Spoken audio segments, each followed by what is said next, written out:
This is Aurie Styla, and you're listening to Replay Gang, the show where a special guest tells me about their life journey through the video games they've played along the way.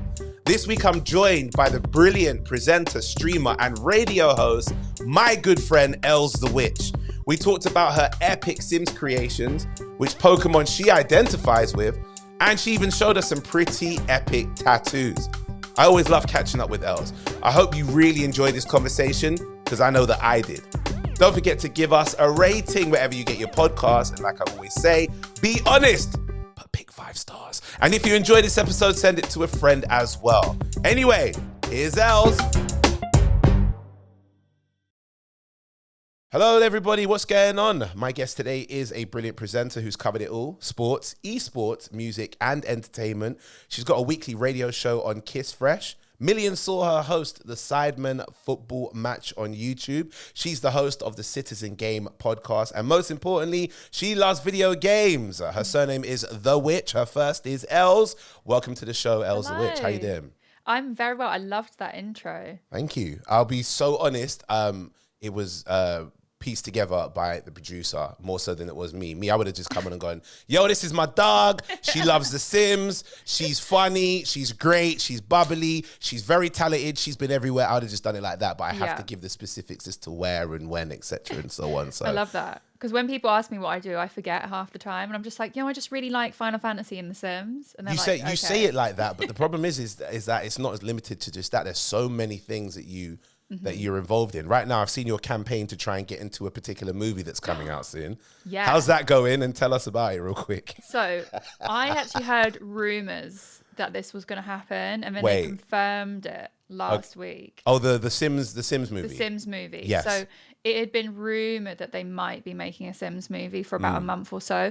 As soon as I saw those rumors on the socials, I was like, can we have a meeting to my management? Yeah. I said, there's 2 things in my life that I want to do still. Actually, 3.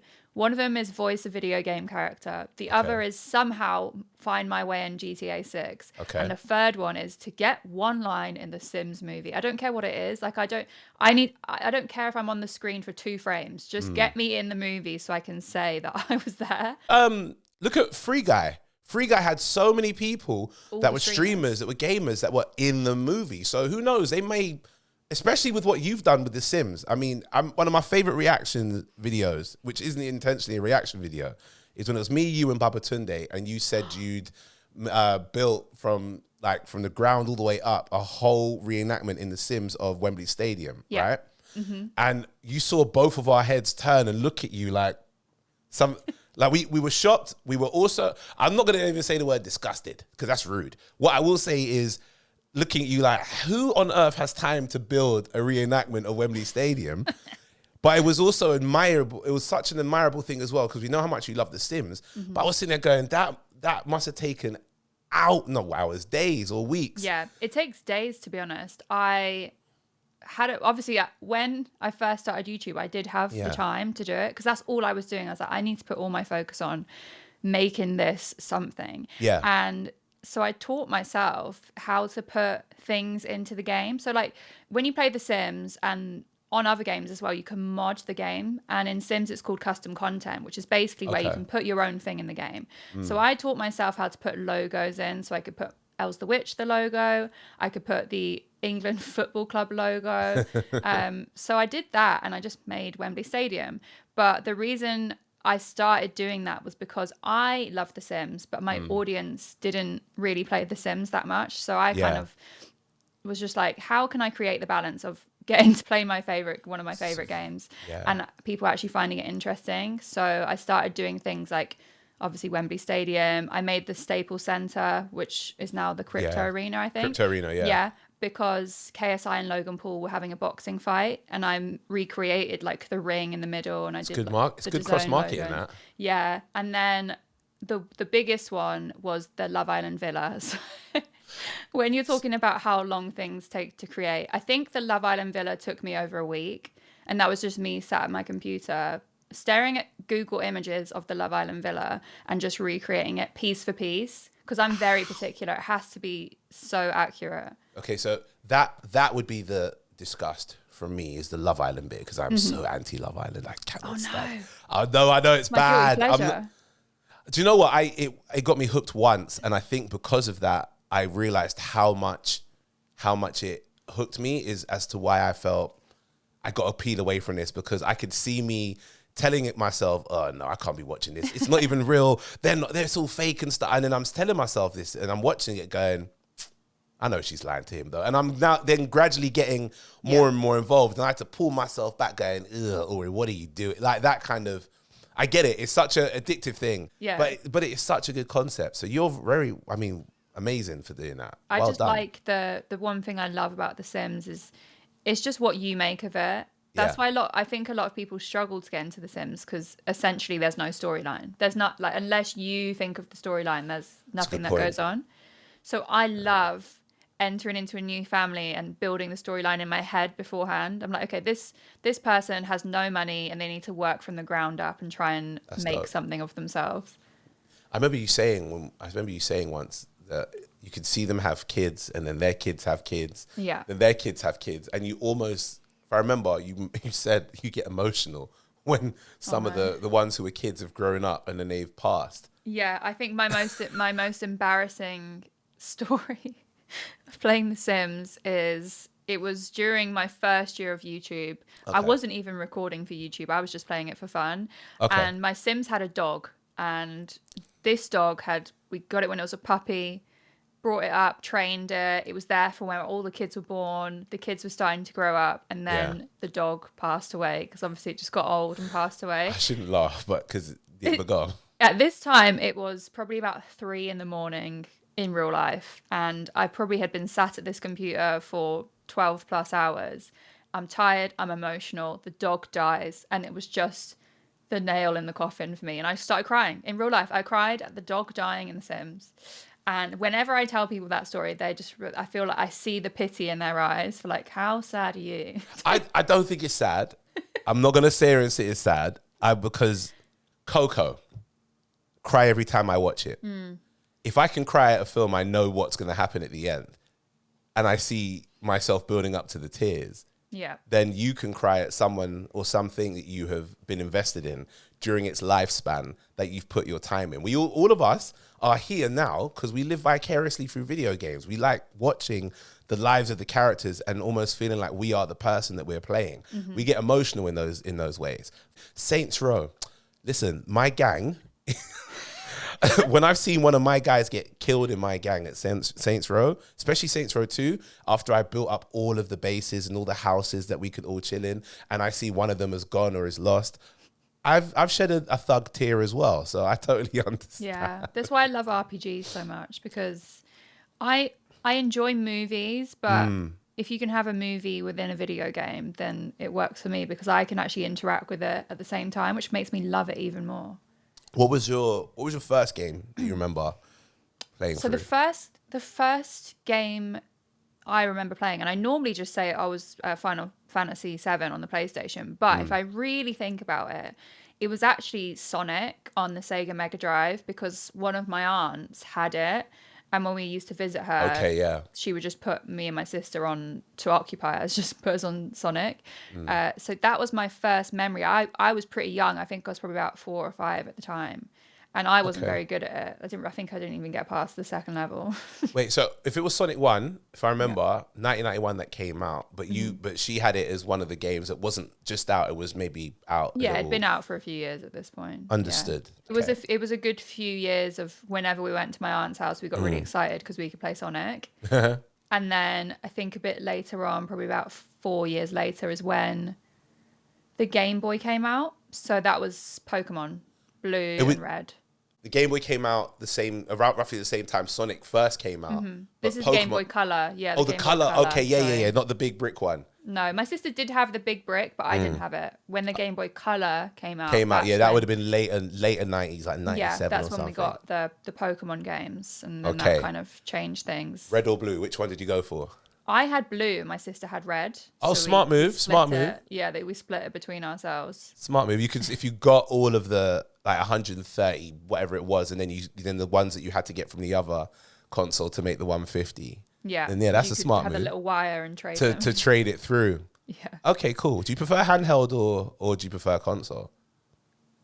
I think Or static now console, I I should say. think nowadays it has to be console just because of the graphics. Okay. I've got my PS5 and then I have the Portal, which Yeah. is basically where you just stream from the Stream the game, console, yeah. yeah. Remote play. Which is great because where I've had instances where I can't bring my PS5 because it's quite big, I can just take the portable solution, which is good. Okay. Yeah. I'm still so I'm a I prefer console at home, but I never had the time. I'm always on tour, and I don't want to lug around a big PS5 with me to go. It's just too big. But my Switch goes everywhere, and I give more time to my Switch.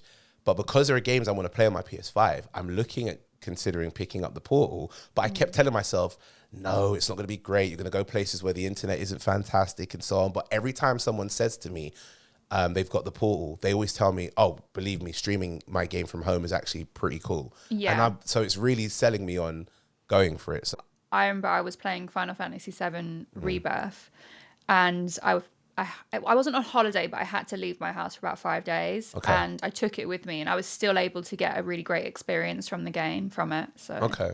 yeah. All right. Sold. Sold. Did you see the new 30th anniversary editions? Yeah.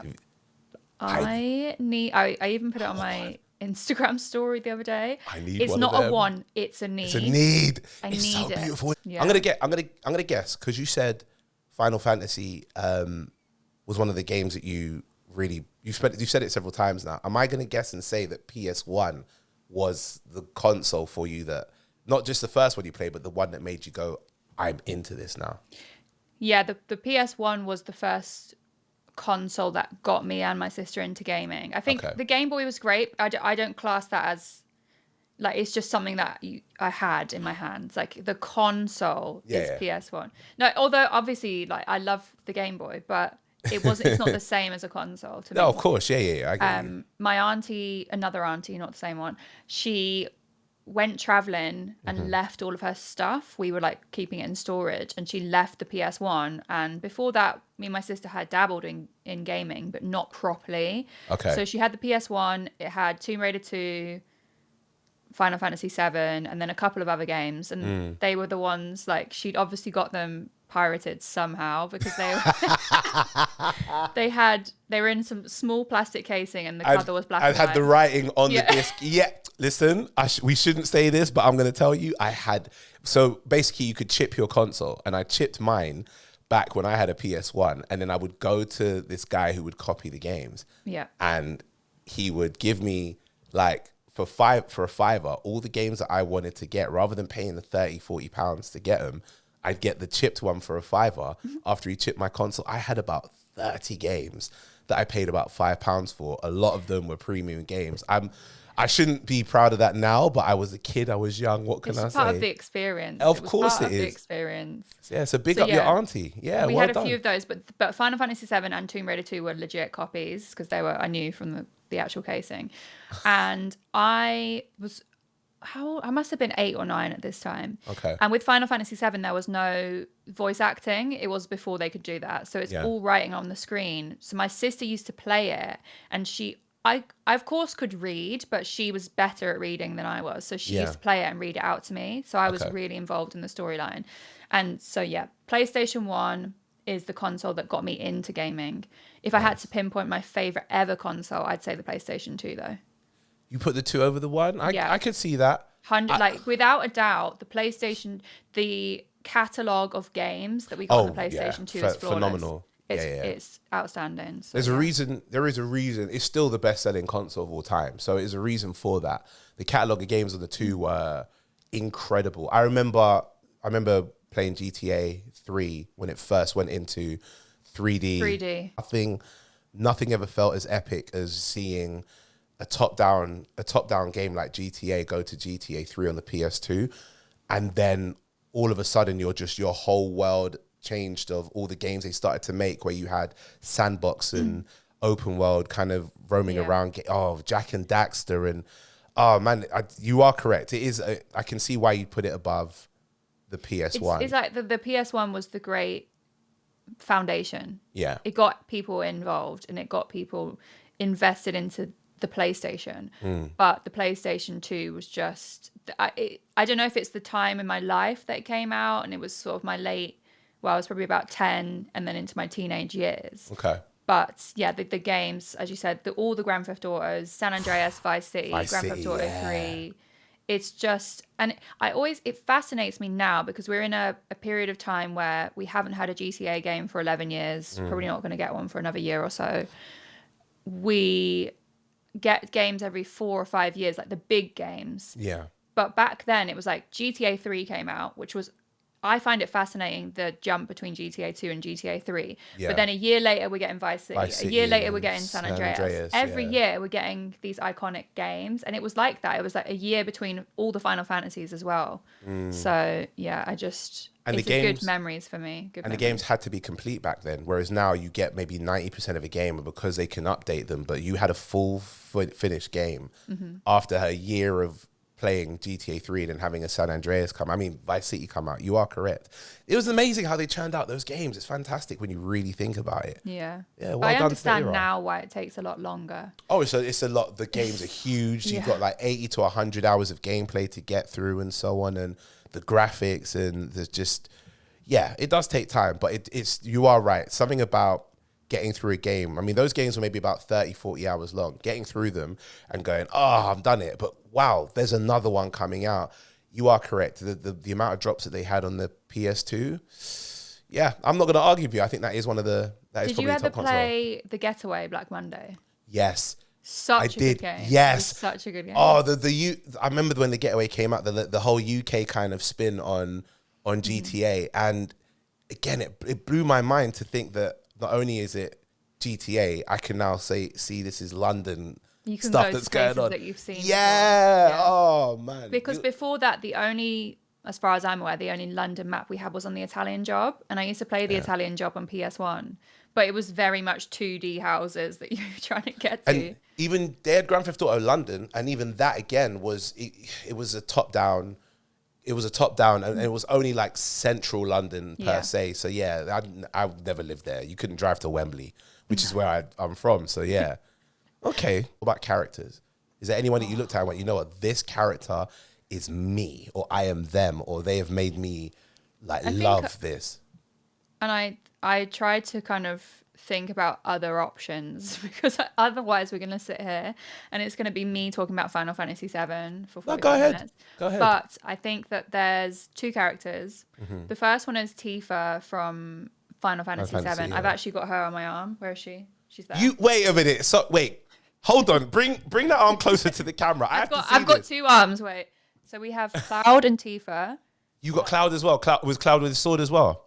Cloud had the big Buster sword. Have you got the Buster sword or just Cloud? It's on his back. Ah, yes. And then we've got Tifa. I got these done about 4 months ago. Nice. And I originally wanted 4, but the tattoo artist, because of the detail, he was like, they're going to be bigger than you thought. Okay. So I was like, just do 2 and I'll see how I feel.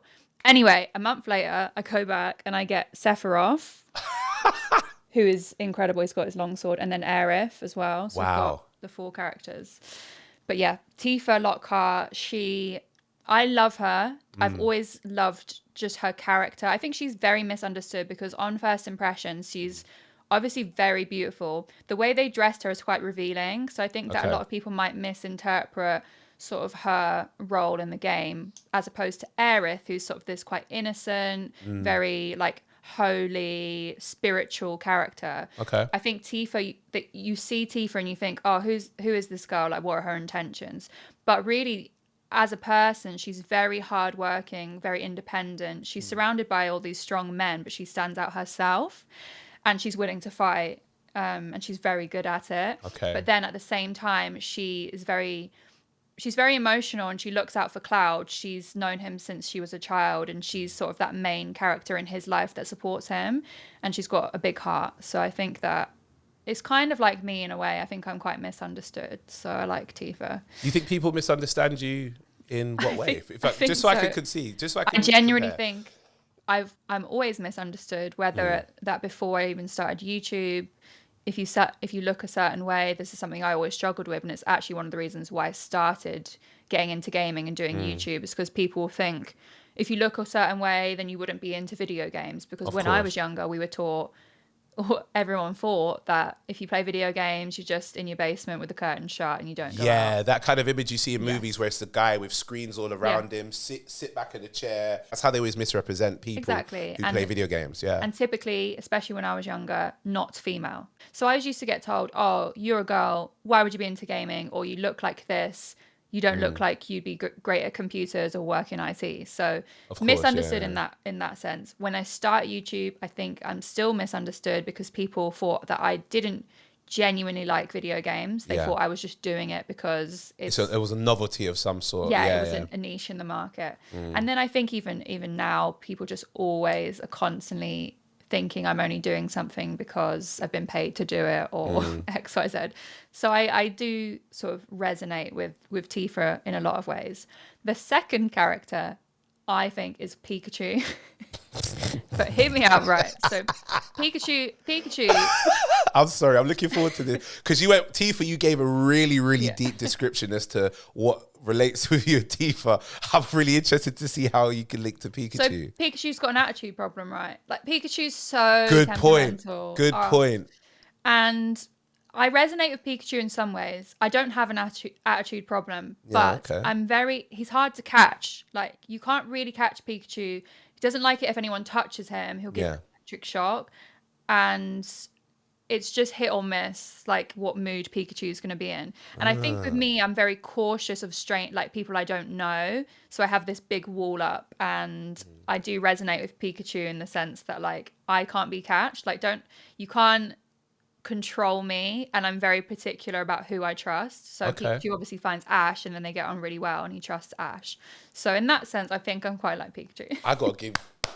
Do you know what? Because instantly to be fair, when I think of Pikachu in the games, Pikachu in the games, you don't get to see his character as much as you do when you watch the TV movie, show yeah. or the movie as well. So now that you've said that, I was thinking Pikachu in the game. I just kept thinking, oh, he's the cute one. Cute. And you That's what people think. Yeah. attach Pikachu to being cute. But then when you went into talking about his character in the TV show and the movie, I totally understand the connection now. When I think of Pikachu, I don't think of cute. Like, there's so many cute Pokemons, like Eevee, who's my favorite one. I've got Eevee behind me. Eevee's cute, yeah. But Pikachu is not cute. Pikachu is very fussy and particular, and like if Pikachu's in a bad mood, you'll know about it. And I quite like that about Pikachu. There's lots of layers to Pikachu. Okay. Pikachu is just very, like, trust is a big thing for Pikachu, and that's the same for me. Okay. Yes.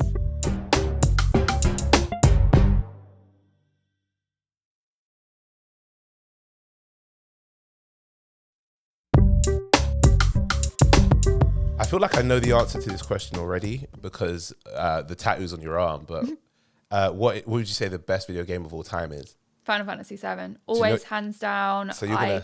I genuinely could. I've been itching to talk about it. I could talk about Final Fantasy VII for hours. I've got all, like, you can't see, but I've got the original discs here. Oh, wow. I've got some figurines behind me. I'm going to watch the orchestra for the third time at the Royal Albert Hall this weekend. Nice. I have all of the soundtracks saved to my phone so that if I ever lose signal and I need calming down, I play the soundtrack, because it's just something about it that when I think of the original, it's nostalgic because it takes me back to being a small girl who didn't really worry about anything. So it's kind of like a comfort thing for me. But what gripped me the most about it was, one, the music, because it's just incredible. Like, they hadn't really done that before in a video game, put live music into it, which is why it was spread across 3 discs. And just the connections that you feel to the characters because of the music and also the storyline. I had never had that with a game before, and I think it's just nostalgic for me and a comfort blanket, I guess. But I recently played the Rebirth game, which is the second installment of, because they're currently remaking the whole series. Yeah. And this is going to sound objective, and I keep giving people the warning before I say it, but Rebirth might be one of the best games I've ever played in my life. Okay. It is just the effort that they put into that game. I think I did about 130 or 40 hours on it. It's so good. And the detail, all of the graphics and just even the fighting, the way you fight in the game is just it's just really well done. So I would definitely recommend it if people haven't played that. So I've said this to so many people because so many people tell me Final Fantasy is a fantastic game. Okay, how do I say this without causing the witch wrath now? Okay. I never liked it. And I'll tell you why. Before I jump in, when I first played it, I wasn't a fan of turn-based RPGs. So getting it, which the majority of the game is, when you're playing on the PlayStation and you're used to maybe going in full-fledged action, having to plan out how you defeat each person and make sure you save items that you're going to save for a bigger fight. And so all of that, I was like, I ain't got time for this. But so I have a playlist on my phone, it's on my Apple Music, which is 100 hours plus of movie and video game soundtracks. It's all I listen to. It's all I train to when I'm at the gym. I can appreciate what you say about Final Fantasy because some of the music in the game is in that playlist just because of how good the music is. So I totally believe you with the music, but getting into FF7 was always a struggle just because telling myself turn-based RPG games for me, I wasn't a fan of. I'll give the remaster a chance as long as I got some time to play through the game, and I will come back to any fan who's a Final Fantasy fiend and say, look, I was wrong, or you guys are crazy. I will come back to it at some point when I have the time to really sink my teeth into it. You should, because it's not turn-based anymore. Oh, is it? So no, not in the remasters. They've changed the fight. Have you ever played Kingdom Hearts before? Yes. Oh, it's similar to how they did. It's the same fights. It's the same because obviously it's Square Enix. Of so course, it's the same. You press R1 and L1 to switch between characters. It's not turn-based. It's just all combat. Does that take away from how it was originally, or does it add to it? It adds to it. It's just a modern way of doing. I think if it was turn-based now, the game wouldn't work as well. It would be less fluid, and with it just being open, and now especially with Rebirth. So Remake was a great concept to show what they could do with remastering the game, but Rebirth is the open world. So it's like Remake is just one part of the game. It's in Midgar, which is the city. Yeah. It's not open world. Rebirth just opens the entire map out, and it's just incredible.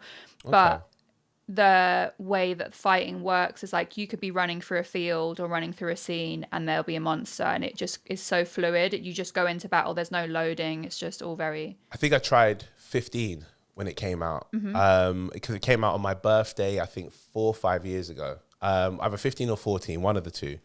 I remember pushing these cars and then going to a gas station. They needed to fix the car.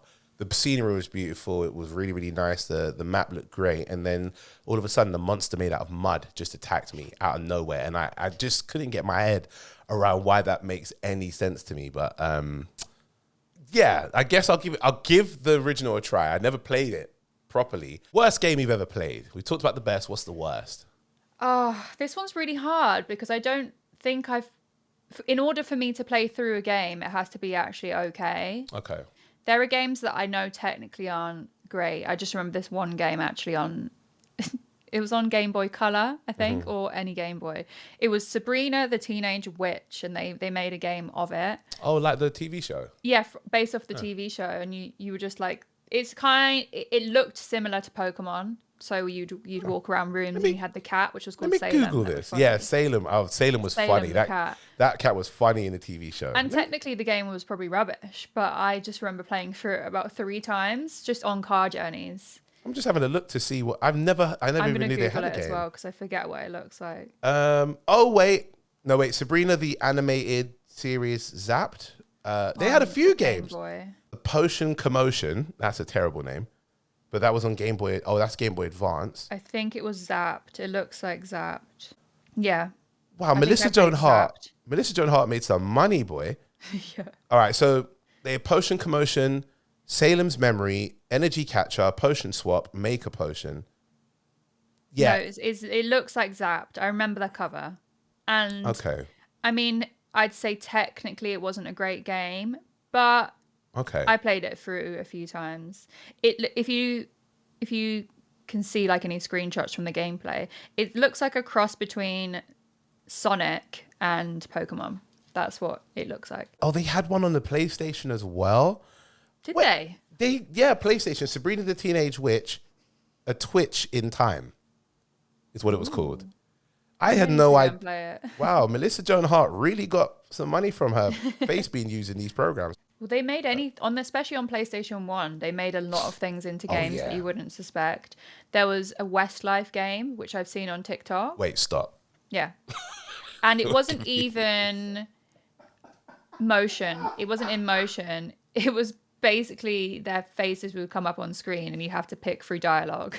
Oh, that is cringe. Oh. Yeah, that's really cringy. A Westlife game is wild. I know. I did not know that. I knew they used to make games out of absolutely anything. So any cartoon that came up, some of them were good. Like the Earthworm Jim game was fantastic on the SNES. And it was on the Mega Drive as well, but I played on the SNES. That one was fantastic. Lion King was really good as well. I played a Hercules game and that was quite good as well. On the PlayStation, that was phenomenal. Yeah. I remember one of the levels. As soon as you said it. That was one of my pirate games. Oh, is it? You're bringing back some great memories now, Elz. Some great memories. But Westlife, I'm glad wasn't one of them. Yeah. That was never like a great game. I couldn't, even if I saw it, it looked fantastic. I still wouldn't believe it would be. Go on TikTok, you'll find it. I'll look for it. What are you currently playing now? Other than Rebirth. I finished Rebirth now. Okay, yeah. I'm going to give it a few months before I start playing it again. Okay. Because I want to forget parts of the storyline. I've nearly finished Astrobot, which is so cute. It's such a good game. See, it looks it looks fantastic. I've heard nothing but good things about it. This is a whole, like, the first game I always say it's probably a concept to show what happens with the controller. That's what they wanted to do, essentially, is show everything you could do with the DualSense. Yeah. This game is a full-fledged game. It's so fun, and I like to envision how it works with the development team, because basically the concept of the game, your spaceship with 300 bots on it gets taken over. Okay. The bots get scattered across 52 worlds across the galaxy, and you have to go and rescue them. I like to think that each developer got to design their own world, because none of them are the same and they're all so different. Nice. There's one level which is an ice cream world, so all the trees are like 99, the whips on top of the 99. Yeah. And there's wafers, like the base of the trees are wafers, and you hit them and sprinkles fall down. So cute. Oh, nice. And then another level is a God of War level. So I've seen pictures of that. Of him. He's dressed like Kratos with the with kind of the shawl and the beard and stuff. Yeah. So there's you can get special bots, and they're all either games that are exclusive to PlayStation or PlayStation made games. So you have a Crash Bandicoot one, there's God of War, there's Horizon Forbidden West. Allegedly, there is a Final Fantasy VII Buster Sword, but I've saved 200 bots so far and I still haven't found it. You still haven't seen it. The Buster Sword is such a big item in gaming in general. Maybe it's closer towards the end. You never know. I think it will be. I'm hoping. Well, let's hope so. I don't want you to play the game through and then not be the one thing that I know that you are craving the most, which is to see something with like a Final Fantasy reference. Yeah. Especially the Buster Sword. Have you, because again, we know a few people, particularly one I'm thinking of, who has a huge Buster Sword. Do you have like a one for yourself? I don't, but let me move my seats quickly. I got the Cloud figurine, which is behind me. I see, yeah. For anyone who can't see, I went to Comic-Con and I got some collectibles. Okay. He had the Buster Sword, and you can actually change position of how he holds it. So I think that's pretty cool. Nice. Imagine, but I don't know. My office isn't that big. I don't know if it can hold a big Buster Sword in it. It'd be great. Do you know what? I converted my garage so it fits a car. Luckily enough, so hopefully it could fit a Buster Sword. Maybe not a life-size one, if they were to really make one that. What you'd see from Final Fantasy. If you go to Comic-Con, they tend to have like a foam version of them, which is pretty cool. And they're big. You see everyone pose with a picture with one of them, which is pretty cool. Hopefully one day maybe someone or you make one for yourself, an 3D specific. A lot of the Comic-Con artists do 3D printing now, so you can get pretty accurate replicas. That'd be dope. Okay. Is there a game that is banned in your house? That one that's not allowed to be put on? Oh. Right now, nothing, because I just live alone and just play what I want. But when I was younger, my mum watched a documentary that the BBC had put out about Grand Theft Auto. Yes.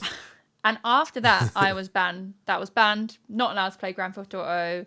But my friend had a copy of San Andreas. And so every single weekend I would tell my mum, oh, I'm going to my friend Lucy's house. I'm assuming she thought that we were out and about, just like climbing trees and stuff. The main reason I was going was to play Grand Theft Auto San Andreas.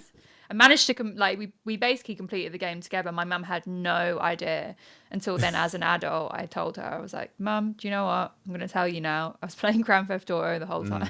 How did she feel as an adult when she found out? She was fine with it eventually, but I'm sure at the time, if she'd have found out, she would have been pretty annoyed. Fair enough. I think a lot of parents had seen that same documentary or seen many articles around Grand Theft Auto and said, I'm not letting my kid get involved in that. So I totally understand. All right, I'm going to hit you with some quick fire questions, right? What you got to do is pick one or the other. The game is called L or R, which is aptly named game for a quick fire gun. Yeah, I like that, yep. All right, Sega or Nintendo? Nintendo. Ooh, good answer. I like. Street Fighter or Mortal Kombat? Gosh, I do like the fatalities, to be fair. I'm going to go Street Fighter, though, because I love Chun-Li. Oh, you like Chun-Li? Yeah. All right, fair enough. Good character choices or evil character choices? Oh, evil. You're Always. one of the evil ones. Always. No. I love, even in like Disney movies and stuff, I love the evil characters. Serious? Yeah, they've got more depth to them, which is more interesting. I think, all right, there's that. And also, if you ever notice, they top load evil characters and evil choices with more power. So if you play through like BioShock or Infamous, they always give you the bigger and better powers if you're the evil person, whereas the one who picks, and I always pick good. I'm learning now I got to pick evil more often in games. I'm allowed to. Okay, only be able to play games you've already completed or only be able to play new games you've never tried.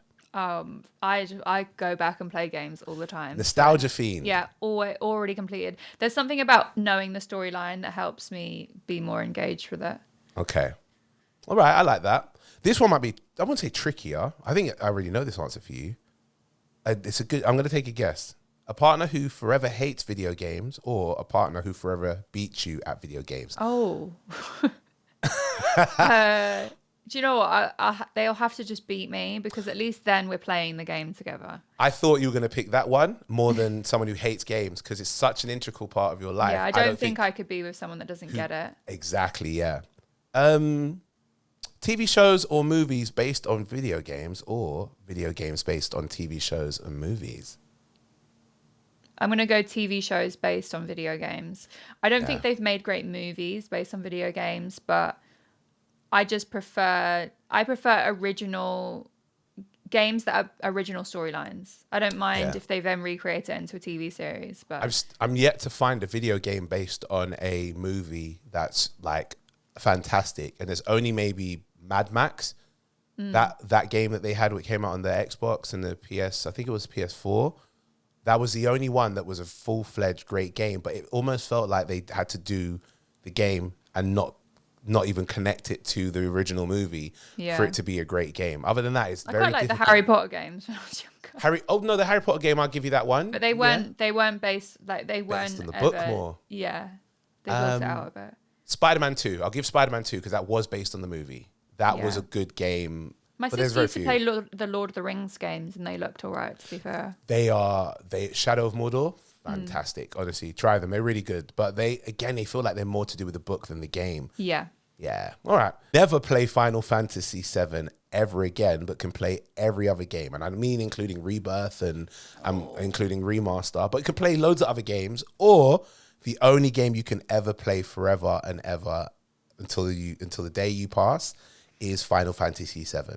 So if I don't play the original, can I play Rebirth and Remake? Nope, you cannot play any remaster or remake or upgrade of it. You can play every other game that's ever made, but you can never know or play Final Fantasy VII.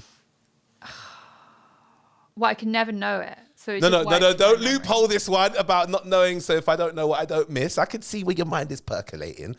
You can know it in terms of you know it how you know it now, but you can never play it again. I think what I do, this is quite surprising to say, but I think I wouldn't play Final Fantasy and I'd play every other game because I think I've played it so many times that I'm content with knowing that I've played it and I know the storyline, and I can watch other people play it. Like I always watch people play it on Twitch and YouTube. So I'll do that, and then I can play all the games in the world. You'll sit there with the controller in your hand when they're playing it on YouTube, pretending it's you controlling the character. Fair enough. Listen, Elz, thank you for coming through. I really appreciate you coming onto the podcast and telling us a bit about your journey through gaming. Tell us anything that you would like us to be able to tune into so people know where to watch you play games, where to see your content, where to see you presenting. It's Elz The Witch on all the socials, quite easy to remember. I stream on Twitch quite often, playing a lot of GTA RP at the moment, roleplay game, and presenting just on Kiss FM, as you said, football stuff, UFC stuff. You could probably just look out for me. Out and about. No problem. Thank you very much, Elz. And final question. I know the answer, but I just want everyone else to know this. Why the witch? Oh, it's because I was grumpy when I was younger. She used to call me witchy. Some people might turn up and go, oh, I don't know. She might cast a spell on me if I don't agree with her on her Twitch stream or something. So it's not the case. She's apparently grumpy, but she's always delightful. Witch. Not a real witch. Not a real witch. No worries. Elz, thank you very much. I really appreciate you. Have a good one. You've been listening to Aurie Styla's Replay Gang. The show is written and presented by me, Aurie Styla, and produced by Matt Nida. Replay Gang is a Wild Ambitions production. Leave us a rating, tell your friends, and we'll be back with another episode next week.